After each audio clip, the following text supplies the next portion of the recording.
तो पट्टा हो जाए हमारे समय बड़ा गुस्से में होकर बाबू और कहना सुन ले कहा कौन रहुआ के बाबू कहा कहना और करे लगते नहीं रहू पढ़ाई बचवा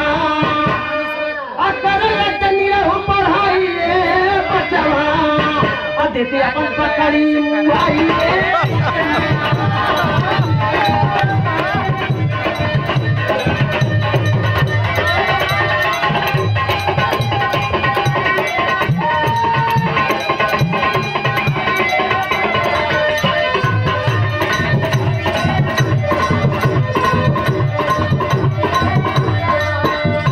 कह दी है बात पूछे को हुई और आदमी बेचारा लाचार होकर के बुढ़वा से पूछे लगल दादाजी कौनो उपाय बता दे सर्वा मेहमान फरियत कर कौनो मिला हमरे दुआरे आवन पावे बुढ़ऊ का ई बात हो का हां तब बुढ़ऊ देखा ओके उपाय बताओ थे ये उपाय बताओ थे का अरे केहू न दुआरे तोरे आई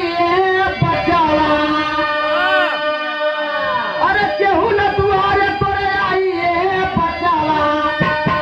अल्ले बेटा पिलाई जी आई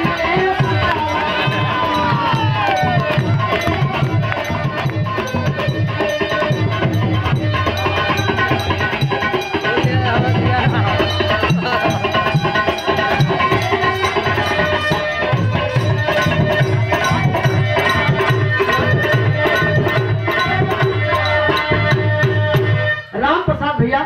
चाँदपुर की धरती से ये देखे 21 रुपया भैया की पलकी बा बुढ़ऊ का थोड़ा सुन ले दूध पिले एकदम कटही पिले रहे ऐसा ना जियाए कहा उससे जाना थे का हुई तो बताओ तो गाँव की धरती से अरे ना तब से वो बुढ़ऊ कहते हैं अरे जौने दिना कबहू धनाई बचावा जौने दिना कहियो धनाई बचावा अठठ बच्चा संगमा भिलाई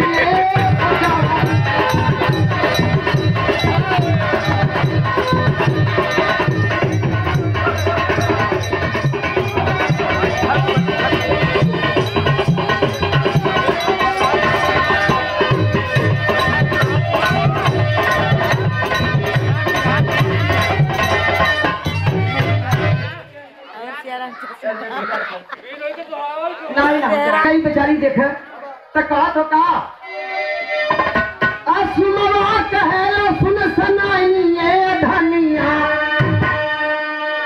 असुमवा कहेला सुन सयानिए धनिया जैसे कहा वैसे ले बुमाइए